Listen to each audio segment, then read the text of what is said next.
So it's pretty much designed so you can put anything you want in there. Like I said, permits, blueprints, anything that, that floats your boat. And we designed it specifically this way because we wanted people to have the ability to do that. Now, maybe I should tell you this and maybe I shouldn't, but, deep down inside, what I'd love to see someday is abolishing comps. Because every house I've ever owned, it's like, I want to put in dual pane windows, but, finish the sentence, you'll never get your money out of it. I want to upgrade the kitchen, but you'll never get your money out of it. I want to put in better appliances, more efficient furnaces and air conditioners, solar panels, you name it. Everybody knows it. You tell them this is what I want to do, and they go, you'll never get your money out of it, so you don't do it. And so consequently, we could we could put in higher efficiency furnaces and air conditioning units. We could put in dual pane windows.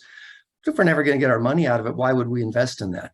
So it gives us an opportunity too, whether or not you're a climate change person or not, to reduce the heating bills, the cooling bills, make the house more efficient, and in theory, reduce our carbon footprint.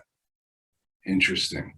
Okay, now, it's almost like when I buy a multifamily property and we put in the list of things that we want during the due diligence process, we put in all those contracts, we put in all the service, warranties and what have you. And we put in as-built surveys.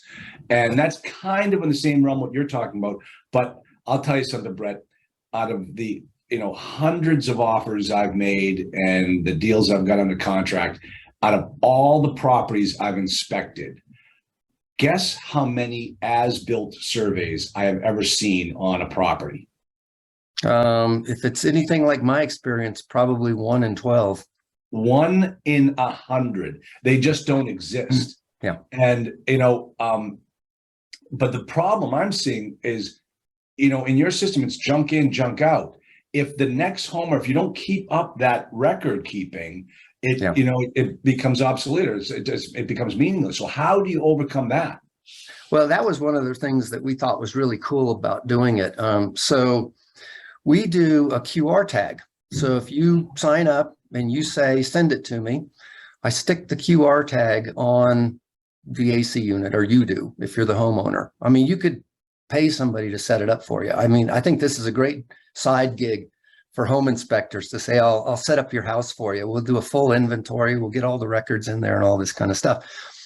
Then we have a component where we put in our preferred service providers, but it could be any service provider. So if, say, I'm servicing your air conditioner, twice a year, you want to have the AC unit maintained. The AC professional walks up, scans the QR code, and puts their work in there. Another reason why this was important was we had an air conditioning unit go out, and the home warranty company, hey, yay, hooray, hooray for home warranty companies, right?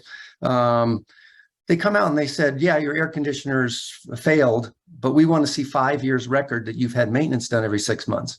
Well, come on now, who's going to keep those paper records? One, I didn't have it, so we had to negotiate with them. And of course, at the end of the day, they gave me about 25% of what it was going to cost to replace. Well, they're an insurance company. That's what they do.